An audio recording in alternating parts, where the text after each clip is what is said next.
আমার আছে, কারণ আমি মনে করি যে আমি যদি একদম জিরো থেকে শুরু করতে পারি। আমি যখন দুর্গাপুর থেকে কলকাতায় এসেছিলাম, আমার মা তার সোনার চেনটাকে বিক্রি করে দিয়ে আমাকে কলকাতায় পাঠিয়েছিল। তখন আমার মনে আছে যে আমি সেই টাইমে আমি ভেবেছিলাম যে হেরে তো বাড়ি যাব না, হেরা মজা লেগেছিল। আমি একটা বছর কিন্তু সেরকম কোনো কাজ করিনি, ইফ ইউ নোটিস প্রপারলি আমি কোনো কাজ করিনি। আমি সব দিক থেকে অ্যালুফ ছিলাম, একদম অ্যালুফ, মানে ক্যামেরার সামনেও আমি কোনো ইনভিটেশন সব যাইনি, কোনো পার্টিতেও যাইনি। মানে খুব সচেতন জোনটা ছেড়ে আমি বেরিয়ে এলাম। আমি সব থেকে কমফর্ট জোনটা ছেড়ে বেরিয়ে এলাম, যখন জানি যে মাস গেলে আমার এই টাইমটাতে আমার চেকটা ঢুকে যাচ্ছে, আমার সব কিছু চলে যাচ্ছে। আমি সবটা কিছু ছেড়ে দিয়ে, আমার ওই কমফর্ট জোনটাকে ছেড়ে, আমার লাক্সারিয়াস লাইফটাকে ছেড়ে দিয়ে আমি গোনাগুনতি একটা হিসেবে এসে দাঁড়ালাম যে আমি এইটার মধ্যেই আমি থাকবো, আমি নিজেকে রিক্রিয়েট করবো, কারণ আমার মাথার উপর কোনো কারো হাত নেই। ব্যস্ত আছি, কাজ নিয়ে ব্যস্ত রয়েছি, কারণ প্রেমটা একবার ভেঙে যাওয়ার পর আবার প্রেম করাটার মধ্যে না অনেকটা বেশি এফর্ট লাগে রাদার দেন দ্যাট ফার্স্ট লাভটা খুব করতে কষ্ট, হ্যাঁ সময় লাগে, বিশ্বাসটা করতে সময় লাগে, আর অনেক সময় অনেক পাস্ট ট্রমা থাকে, সেগুলো কাটিয়ে উঠতেও সময় লাগে। তো আমি ভেবেছি পুরো ফোকাসটা করি নিজেকে তৈরি করাতে। আমি যখন নিজেকে ভালোবাসবো, আমাকে আরেকটা মানুষ আরো বেশি ভালোবাসবে। আমার সঙ্গে এখন যিনি আছেন, তিনি স্পষ্ট কথা বলতে সবসময়ই ভালোবাসেন, রাগ দেখান রাগের মতো করে, ভালোবাসাটাও দেখান ভালোবাসার মতো করে, এবং যেটা মনে আছে সেটাই মুখে বলতে পছন্দ করেন। তাই জন্য কারো কারো একটু অপছন্দের হয়, কিন্তু তাতে তার কোনো যায় আসে না। এবং এরকম মানুষ সত্যি আমাদের ইন্ডাস্ট্রিতে খুব কম পাওয়া যায়। অনেক দিন বাদে আবার পেয়ে গেছি বড় পর্দায় নতুন কাজের জন্য, তাই তো এটা বেশ ভালো লাগার পরে অলিভিয়া, তাই তো? খুবই ভালো, কারণ এটাই তো স্বপ্ন ছিল সারা জীবন, মানে আমি নিজেকে বড় পর্দা দেখা যে কি একটা মজা। আর যারা বেসিক্যালি সেলফ অবজেসড অ্যাক্টরস হয়, মানে অ্যাক্টরসরা অলরেডি মানে সবাই সেলফ অবজেসডই হয়, আই এম শিওর, কেউ দেখায় কেউ দেখায় না। আর নিজেকে দেখতে একটা অন্যরকম লাগে, অ্যান্ড অবভিয়াসলি যখন তুমি সেটার পেছনে আরো বেশি ওটাকে নিয়ে হার্ডওয়ার্ক করো, ওটাকে নিয়ে তুমি ফাইন ডিটেলিং এ কাজ করো, আর তুমি সেটাকে যখন জানো যে আমি এটাকে আরো ভালো করে দেবো, এটার মধ্যে আমি দেবো, তো আর এক্সপেকটেশনটাও তো তখন বেড়ে যায় যে আমি এতটা দিচ্ছি, আমি নিশ্চয়ই সেই ভালোবাসাটা ফেরত পাবো। একদম ওটাই থাকে, এক্সপেকটেশনটা তো অবশ্যই থাকবে যে হ্যাঁ, এবার আমরা সবসময় এটাও এক্সপেক্ট করতে পারি না যে যাই কাজ করলাম সেটা মানে ইয়ে করো, দেখো, বা সেটাকে নিয়ে তোমরা মানে ভালো ভালো কথা বলো বা কিছু, বাট আমরা এটা এক্সপেক্ট করি যে একটু নোটিসেবল হোক। একদম, হ্যাঁ। অলিভিয়াকে আমরা সবসময় দেখি ভীষণ হাসি খুশি, হ্যাপি গোলাকে, কিন্তু আসলে এটা দেখানো নাকি মনে এক চলে এবং দেখাতে হয় খানিকটা ক্যামেরার সামনে। আমি মনে করি যে বেশি সবাইকে সবকিছু বলাটাও দরকার নেই, কারণ আলটিমেটলি সবাই তো তোমাকে সেরকম ভাবে বুঝবে না তুমি যেটা নিজেকে বোঝাতে চাইছো। তো অযথা নিজের ইমোশনস গুলোকে মানে বলে না যে পর করে দেওয়ার কি দরকার, নিজেরই করে রাখো না। আমার ব্যক্তিগত, আমার দুঃখ, আমার কষ্ট, আমার খারাপ লাগা ব্যক্তিগত, মাঝে মধ্যে অবশ্যই অনেক সময় বলি, কারণ যদি অনেক মানুষ রয়েছে যারা নিজেদের খারাপ লাগাগুলো শেয়ার করতে পারে না, তাদের জন্য যদি আমি একটু সাহস হয়ে যেতে পারি, তো সেটা চেষ্টা করি করার। এই যে বলা এবং সাহস হওয়া, তাই জন্য আমরা মাঝে মাঝে দেখি অলিভিয়াকে বিরতিতে থাকা, পরপর প্রচুর কাজ, অনেকদিন পর আবার ছোট পর্দায় নতুন কাজ শুরু, পরপর প্রচুর কাজ, সেটা নয়, যোগ্যতা থাকা সত্ত্বেও, এটা জোর গলা আমরা বলতে পারি, যারা তোমার অভিনয় দেখেছে তারা জানেন।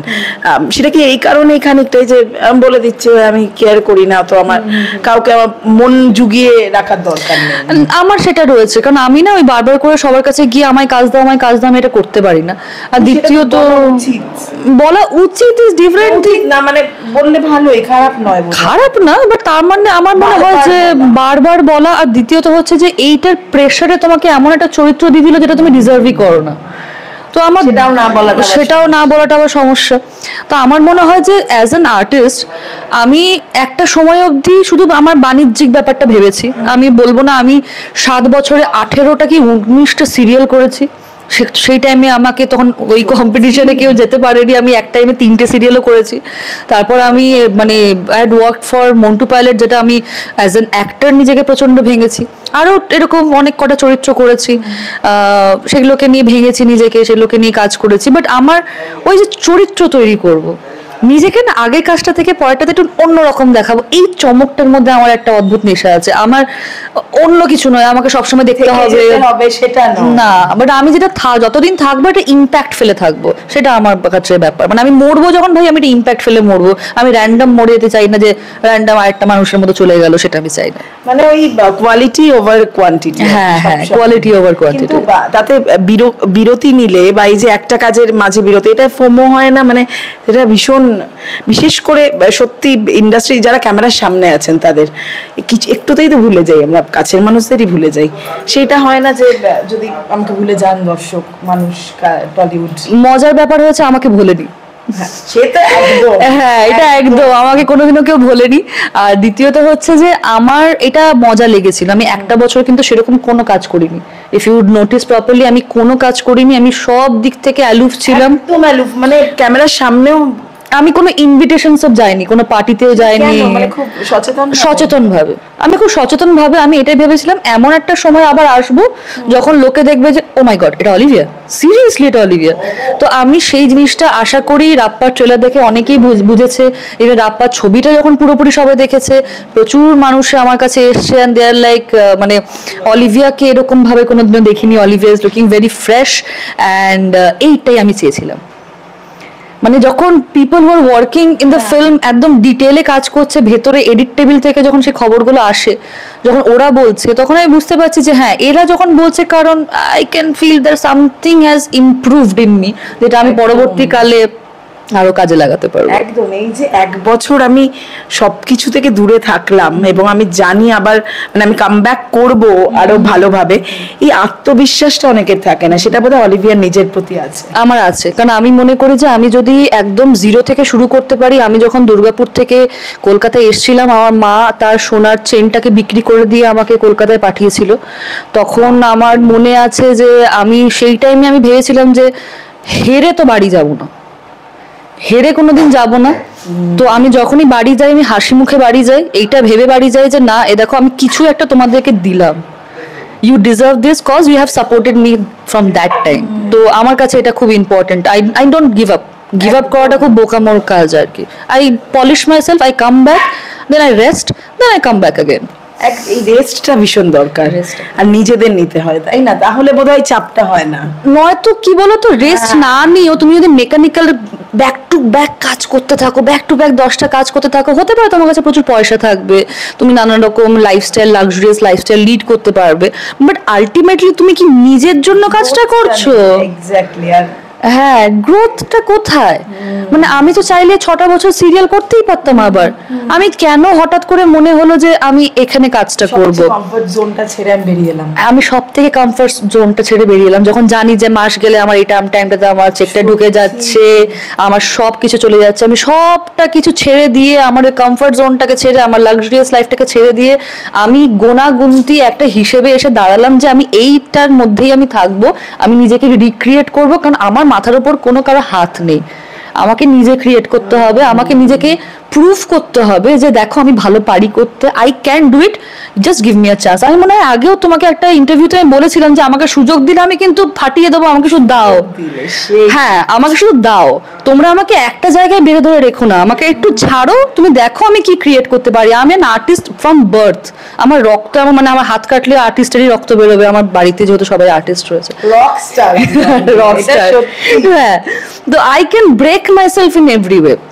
আমি যদি মন্টু পাইলট সিজন 2 এর ক্যারেক্টারটা করার জন্য আমি 3 মাস এত কিছু করতে পারি, মানে আই ব্রোক মাই সেলফ। আমি নিজের মানে অন্য কাজ ছেড়ে দিয়েছি, আমি নিজের চুল কেটে দিয়েছি, আমি মোটা হয়ে গেছিলাম, আমি আইব্রোজ করা ছেড়ে দিয়েছিলাম যাতে একটু লুক দ্যাট মোর ন্যাচারাল ব্যাপারটা আসতে পারে।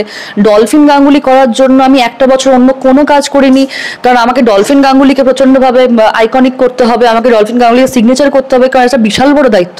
রাপ্পা রয় কমিক্সটা is not a small thing, it's a big thing.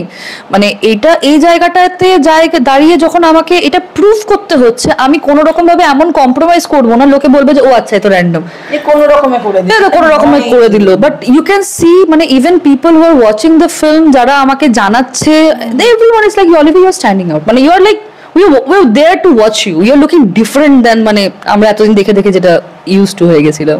একদম এবার বড় পর্দায় ডলফিনকে দেখতে পাবেন, রাপ্পাকেও দেখতে পাবেন যে কি হতে চলেছে। আমি বারবার বলছি যে প্রেমটা দেখবো, প্রেমটা খালি বলছে প্রেমটা হবে না, না মানে টেকনিক্যালি কমিক্সে নেই, তো আমরাও বেসিক্যালি হ্যাঁ সিনেমাতেও সেইভাবে দেখানো হয়নি। ইটস অল অ্যাবাউট রাপ্পা আর ডলফিনের মধ্যে মারাত্মক ভালো একটা বন্ধুত্ব দেখানো হচ্ছে। আর ফর সাম সিনেমাটিক ইয়েতে হ্যাঁ এবার অনেকের মনে হচ্ছে যে এরকম একটা oh my god so mushy mushy things, আর yeah that is totally Dolphin's point of view, that is sorry আমি এটা বলতে চাই না, but totally Dolphin's point of view. Even যারা কমিক্সটা পড়েছে তারাও জানে যে ডলফিন ইজ ভেরি মাচ মানে like oh my god Rappa you কত ভালো, তুমি তুমি আমার হিরো, তো দিস ইজ লাইক অন্ধ, হ্যাঁ আর রাপ্পাকে নিয়ে অন্ধ, তো দ্যাট ইজ ইভেন নট লাভ, মানে কমিক্সে তো অবশ্যই সেরকম ভাবে জিনিসগুলোকে দেখানো হয় না, বাট দ্যাট ইজ লাইক একটা মজা, একটা ইট ইজ ফান যে হ্যাঁ দের ইজ আ হিরো যার পেছনে একটা নায়িকা অব্দি তাকে মানে ক্রাশ খাচ্ছে তার পেছনে, তো that is the thing we try to keep it. একদম শেষ করবো, কিন্তু শেষে অলিভিয়া এরকম কার জন্য অন্ধ, তাকে দেখলেই আমি কালারফুল হয়ে যায়, আমি চাই, আমি অনেক দিন হয়ে গেল এরকম একটা ফিলিং পাইনি, আমি চাই ট্রাস্ট মি। সিঙ্গেল শুনেছিলাম আমি অনেক বছর হয়ে গেল সিঙ্গেল, আমি অনেক বছর নেই, কোথায় ভালো ছেলেগুলো, মানে আমি তো বলছি আমি একটা এলিজিবল দুটো ব্যাচেলর বসে রয়েছে, আমাদের বয়স হয়ে গেছে বিয়ে করা, ঠিক সময় বিয়ে হলে আজকে একটা ছোট পাশে বসে থাকতো প্যাঁ প্যাঁ করতে পাশে, আমার একটা নেপোকিট তৈরি হয়ে যেত। তো আমি তো চেয়েছি যে আমার 2-3টে বয়স হয়েছে, আমার এখন বয়স হয়ে গেছে, আই নিড মাই নেপোকিটস, where are they, I need them. Olivia স্বামী চাইছে, সন্তান চাইছে, সংসার চাইছে, একদম বয়স হয়েছে কাম অন, এটা লুকিয়ে রাখি বাট হচ্ছে একটু না, যাই হোক লাইন আছে, সেদিকে তাকায় না মেয়েটা, কাজ নিয়ে ব্যস্ত আছে, একটু জীবন নিয়ে একটু ব্যস্ত আছে, তাই তো জীবন নিয়ে ব্যস্ত আছি, কাজ নিয়ে ব্যস্ত রয়েছি, কারণ প্রেমটা একবার ভেঙে যাওয়ার পর আবার প্রেম করাটার মধ্যে না অনেকটা বেশি এফর্ট লাগে রাদার দেন দ্যাট ফার্স্ট লাভটা খুব করতে কষ্ট, হ্যাঁ সময় লাগে, বিশ্বাসটা করতে সময় লাগে, আর অনেক সময় অনেক পাস্ট ট্রমা থাকে সেগুলো কাটিয়ে উঠতেও সময় লাগে। তো আমি ভেবেছি পুরো ফোকাসটা করি নিজেকে তৈরি করাতে, আমি যখন নিজেকে ভালোবাসবো আমাকে আরেকটা মানুষ আরো বেশি ভালোবাসবে, তো I am just waiting for that. তো সেই মানুষটা যখন আসবে সে আমাকে একটু বেশি ভালোবাসবে, আই এম শিওর তখন তো আরো ভালো ভালো কন্টেন্ট দেবো। একদম কোনো ক্ষেত্রে গিভ আপ করে না অলিভিয়া, এটা আমি বুঝলাম। যাই হোক thank you so much Olivia, শেষ করব আর কয়েক ঘন্টা মাত্র, তারপর ডলফিন, রাপ্পা এবং আরো অনেকে আসছেন সঙ্গে, তো কি বলবে দর্শকদের বলতে চাই একটা beautiful casting, beautiful story, beautiful film making নিয়ে আমরা আসছি সুযোগ বন্দ্যোপাধ্যায়ের কমিক্সের ওপর বেস্ট রাপ্পা রায় ও ফুলস্টপ.com যে সিনেমাটা আমরা নিয়ে আসছি উইথ আ বিউটিফুল স্টোরি। 5ই ডিসেম্বর সেটা রিলিজ করে যাচ্ছে আপনাদের নিয়ারেস্ট থিয়েটারে, প্লিজ দেখুন, জানান কেমন লাগলো, খুব ফ্রেশ লাগবে আই এম শিওর। আর অবশ্যই ট্রেলারটা যারা দেখে নিয়েছেন তারা বুঝতেই পারছেন যে আমাদের কিন্তু পাওয়ার প্যাক কাস্টিং আছে, সো কেউ কাউকে কিন্তু একটাও জায়গা ছাড়েনি, সবাই কিন্তু সবার জায়গায় ফাইনেস্ট পার্ট করে গেছে, and you'll love it. Thank you.